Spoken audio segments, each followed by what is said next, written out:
Chris, good morning. Thank you for joining us. Great to talk to you. Good morning, guys. Hope you guys are doing well. Exciting day for us. Opening day is here.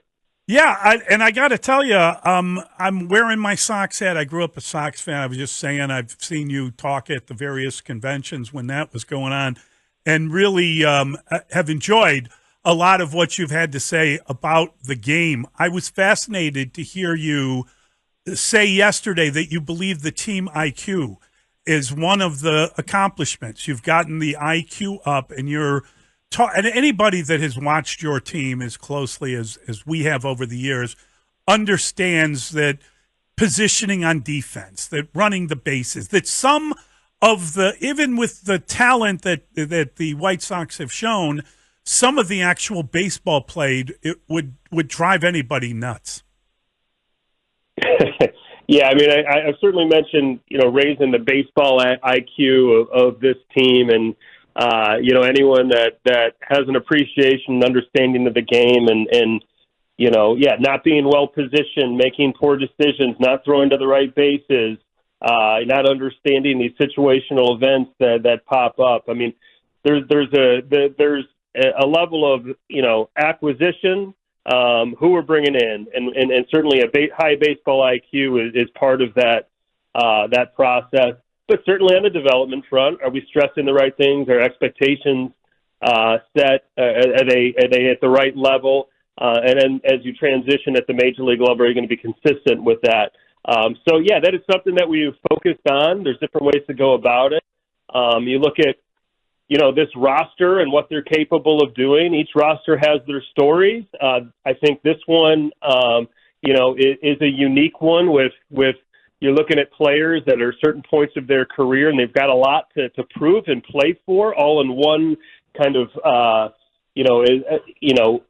as this team, you look at this team and it's full of guys like that. So to really channel this in the right way and have our expectations from a IQ standpoint and going out there making good decisions, hopefully, we can rack up the wins along the way. Great to talk to you again, Chris. So you made quite a stir earlier in this offseason when you said you didn't like this team, and then you began the process of putting the roster together that we'll see today. And I think it was reflected in that there's 14 Sox players that will be making their debut with the organization today. So it has been quite a bit of turnover.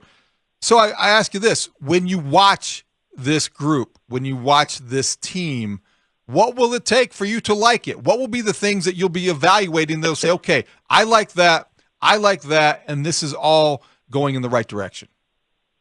Well, when you talk about likability, I mean, there's a chemistry to every group, and are they pushing each other in a positive way? Is the environment healthy for players to walk in and be themselves and go out there and compete and show off the talent that they have? That's beyond just the player roster, right? That comes with the staff, the coaches, the manager, the front office. Are we creating a healthy environment for these guys to go out there and compete on a regular basis? We feel like we're in a pretty good spot. Time will tell, when you're faced with adversity and how you're going to react. But, oftentimes people talk about, how do you react to adversity, but also the handling success. You've got players that all of a sudden, can become a little bit more selfish, along the way when they start, accumulating success along the way. Is there humility? Is there continuous drive? All those types of things that go into the chemistry of a team. We have been very intentional on the types of players that we're bringing into this group. Obviously it takes a lot of talent to win at this level. We feel like we've got a group that is talented enough and driven in the right direction. So, I look forward to getting it rolling today and seeing how it plays out throughout the year. Chris, I'm very curious about your relationship with Pedro Grifol. You had a pre-existing relationship with him before he was hired.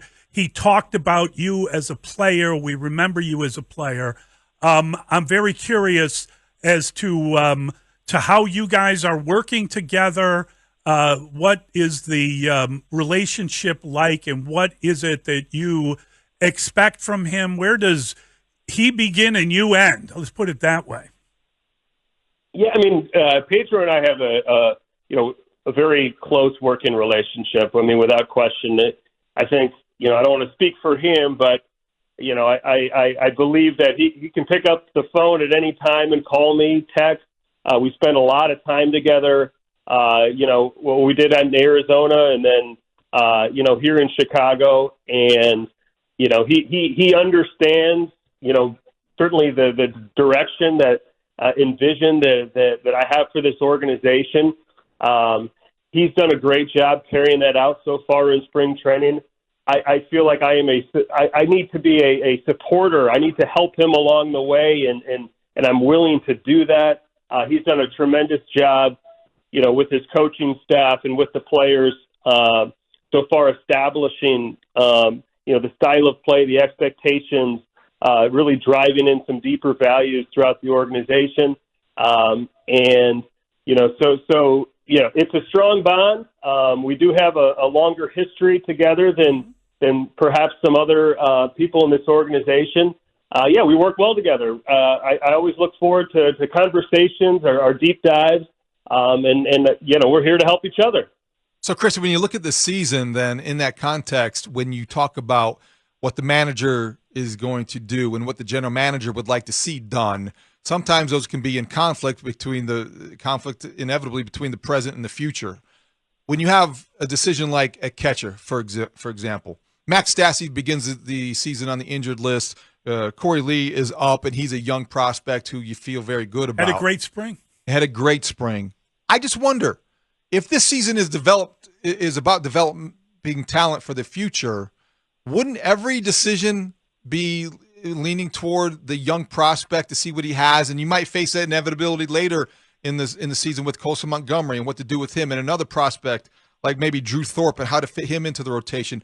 Will the nod always go to the prospect in a year devoted to development? Yeah, when we bring a player up, you gotta.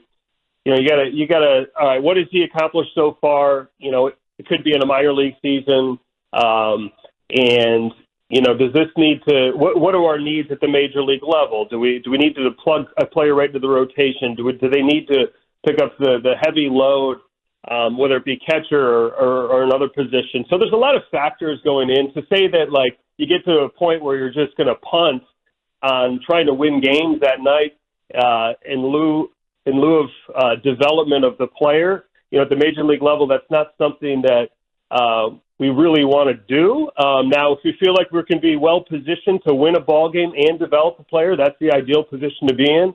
Corey Lee, Maldonado's getting the start today. Corey Lee's going to get plenty of opportunity, but also just to work alongside someone like Maldonado, I think is going to certainly help a Corey Lee for his career. I mean, Maldy, he's won a World Series, been to playoffs, long catching career. Just to see how he builds a rapport and plans for games, makes adjustments, all those types of things, how to navigate a major league season that can be really grueling, certainly in the catching position.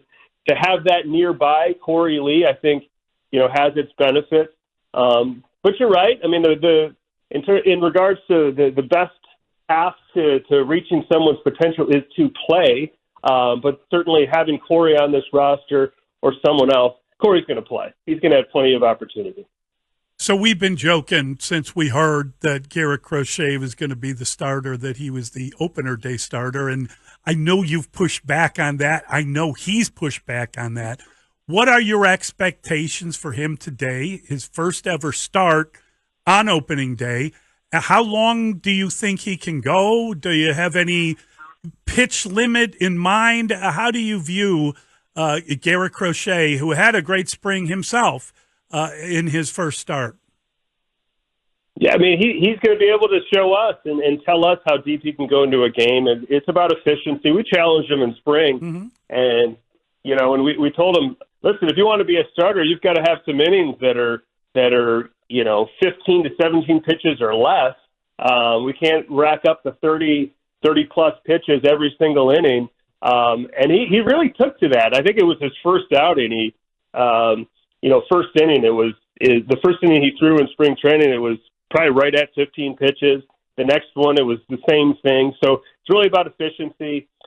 He's got electric stuff. You know, what we've seen in spring training kind of reminds us of back in 2020 when he, you know, made his debut, essentially from the alternate site where games kind of revolved around getting Garrett Crochet into the game. You just felt like it was such a competitive advantage of once Garrett Crochet was on the mound. So, you know, Garrett's had a really smooth spring training. He hasn't started at the major league level or professional baseball for that matter. But I you know, when we came to this decision, I mean, I think it's really excited to make a statement, have Garrett with the stuff that he has, go out there today, compete, and we adjust from there. How difficult was it to demote Michael Kopech? And we've talked about it this morning. I've asked a couple of different people. If the Sox have a one-run lead in the ninth inning today, do you expect him to get the baseball as part of this idea that he can be the closer? You know, it's interesting. I never really felt like it was a demotion. I maybe Michael did. I don't want to speak for him.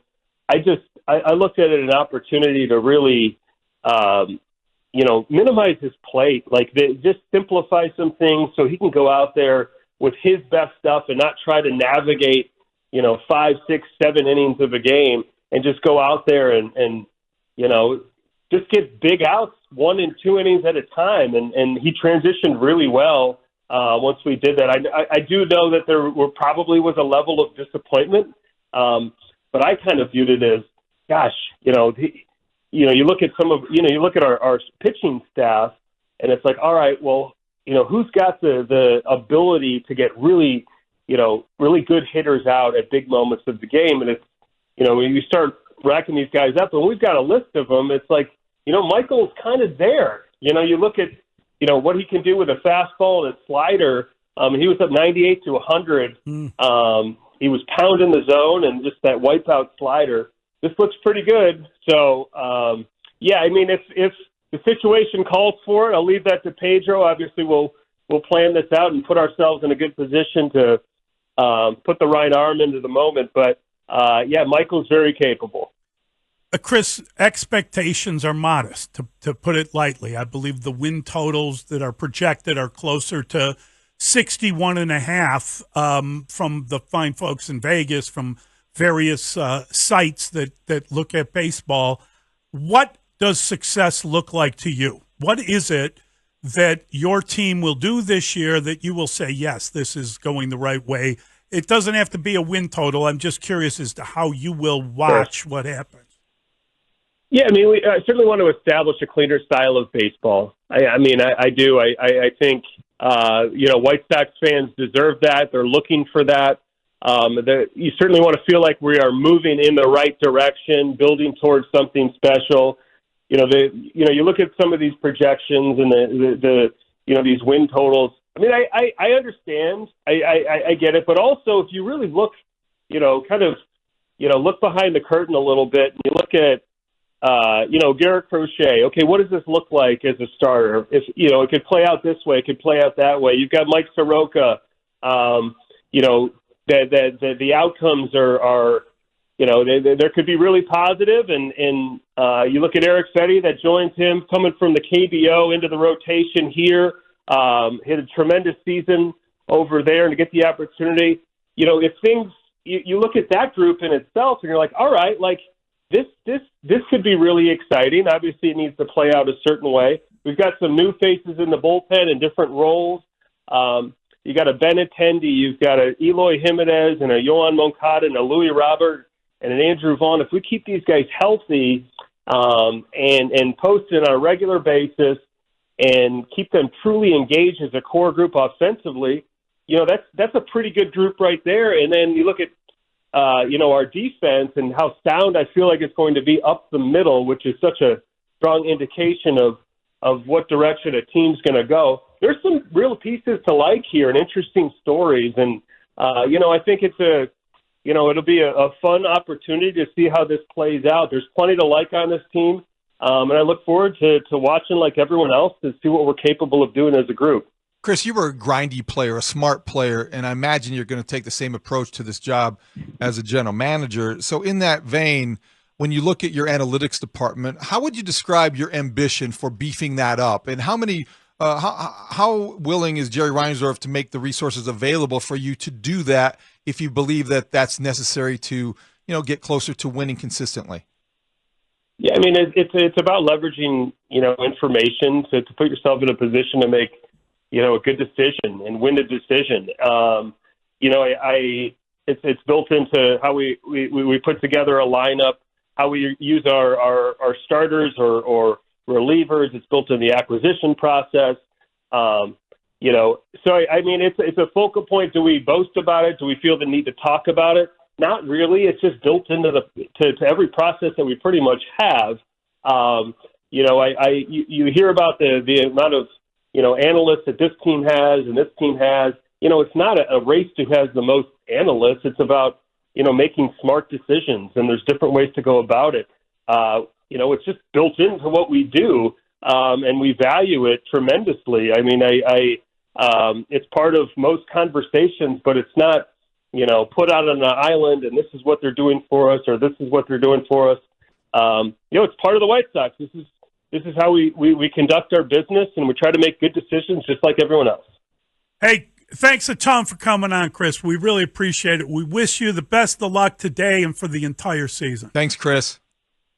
All right. Thanks, guys. Have a great one.